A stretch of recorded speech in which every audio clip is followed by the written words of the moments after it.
Haleluya, haleluya, haleluya. Shalom warga kerajaan, senang sekali kembali berjumpa dengan saudara dimanapun saudara berada. Doa saya, kiranya setiap kita tetap sehat dan tetap dalam pemeliharaan Raja kita yang sempurna. Haleluya, haleluya. Nah, saudara terkasih dalam Tuhan, saya hari ini ingin berbicara tentang self control. Haleluya. Apakah itu self control? Nah, saudara harus terlebih dahulu mengerti bahwa hidup setiap kita itu harus memiliki tujuan, dan tujuan kita adalah salah satunya kita harus berbuah lebat. Makanya dalam Galatia pasal 5 ayat yang ke-22 dan 23 dikatakan, tetapi buah roh ialah kasih, sukacita, damai sejahtera, kesabaran, kemurahan, kebaikan, kesetiaan, kelemah lembutan, penguasaan diri. Tidak ada hukum yang menentang hal-hal itu. Haleluya.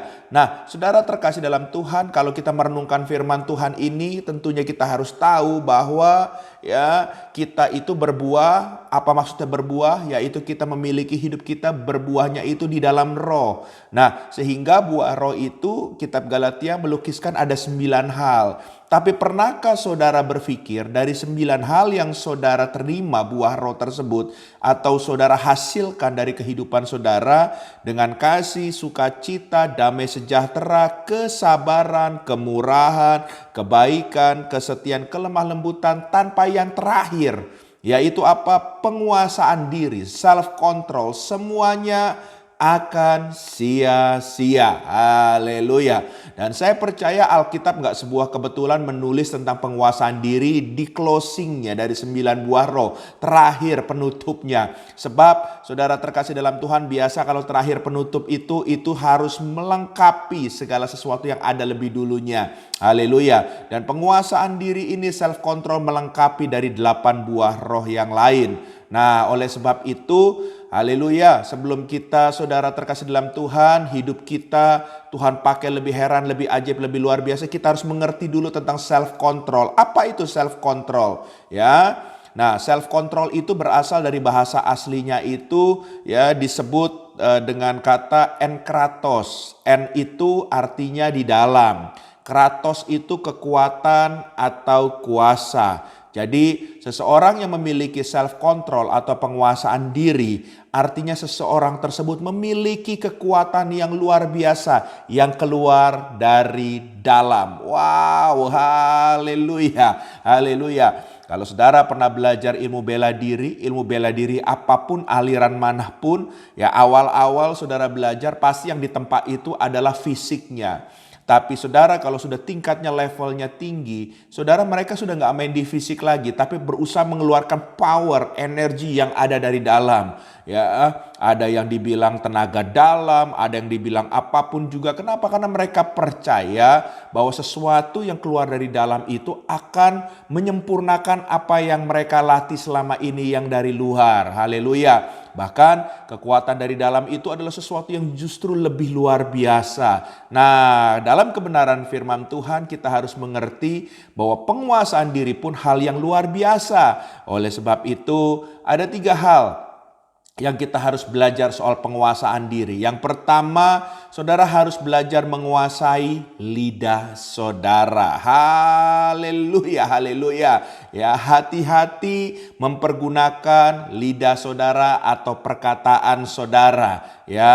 Sebab perkataan atau lidah saudara itu bisa mengendalikan hidup. Salah saudara berkata-kata, saudara bukan mengendalikan hidup atau membuat kehidupan, tapi menghancurkan kehidupan. Haleluya, haleluya, haleluya. Apalagi kalau saudara sudah memiliki jabatan tinggi, saudara sudah punya otoritas yang besar, saudara harus berkata-kata ini harus hati-hati sebab omongan saudara didengar oleh banyak orang. Jadi salah saudara berkata-kata, maka semua yang mendengarnya itu akan salah dalam melangkah atau mengambil sikap. Haleluya. Jadi hati-hati saudara terkasih dalam Tuhan, dalam kita berkata-kata atau memakai lidah kita. Kuasai lidah kita. Haleluya, haleluya, haleluya.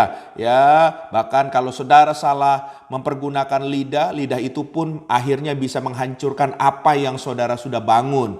Jadi jangan sampai saudara menyia-nyiakan hal-hal ini cuma gara-gara saudara nggak wise mempergunakan kata-kata saudara. Amsal Sulaiman berkata, di dalam banyak bicara, di situ banyak pelanggaran. Jadi lebih baik saudara sedikit bicara, pikir dulu. Tapi saudara sekali bicara, itu adalah perkataan hikmat yang datang dari Tuhan. Haleluya, haleluya, haleluya.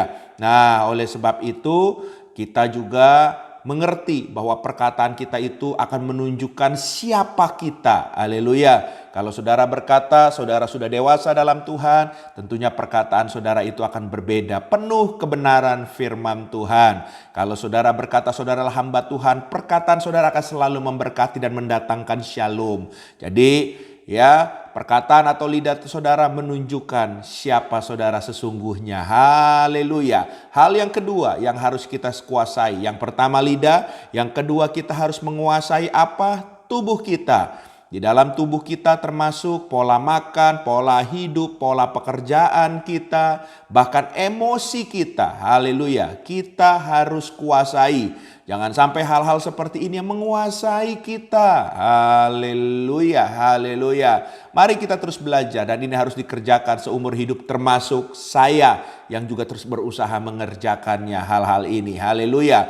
Hal yang ketiga, saudara terkasih dalam Tuhan, kita harus belajar menguasai apa yang Tuhan percayakan. Apa yang Tuhan percayakan? Banyak saudara, ya, waktu yang Tuhan percayakan. Sudahkah saudara memaksimalkan waktu yang ada ini untuk kemuliaan Tuhan? Haleluya. Lalu apalagi energi saudara, ya, kekuatan saudara. Saudara masih dikasih tubuh sehat dan kuat. Apa yang saudara lakukan? Apakah sudah maksimal untuk mempermuliakan Tuhan atau belum? Haleluya. Makanya kalau belum, terlibatlah, ambillah bagian untuk pekerjaan Tuhan. Dan bagian yang juga kita harus saudara terkasih dalam Tuhan bisa kuasai adalah uang atau kekayaan. Saudara diberikan berkat Tuhan bukan untuk menyenangkan diri sendiri saja. Boleh kita menikmati, tapi semuanya yang pertama-tama saudara untuk kemuliaan bagi nama Tuhan. Saudara diberkati, semua itu adalah titipan. Dan saudara harus sadar bahwa saudara diberkati untuk menjadi berkat bagi banyak orang. Haleluya. So, pesan saya, mari self control, kuasai diri saudara, ya. Karena saya akan menutup dalam Amsal pasal 25 ayat yang ke-8 dikatakan orang yang tak dapat mengendalikan diri adalah seperti kota yang roboh temboknya. Wow, ya, dalam perjanjian lama, ya, kota-kota yang ada itu harus ada temboknya. Kalau enggak, rentan dengan penjahat, penjarahan, rentan dengan segala sesuatu, termasuk musuh bisa menyerang kapanpun. Berbahaya bagi sebuah kota. Makanya kota kalau mau aman, tentram, harmonis, diberkati, itu harus ada temboknya. Nah, saudara kalau punya penguasaan diri seperti itu, hidup saudara akan mengalami pagar perlindungan Tuhan.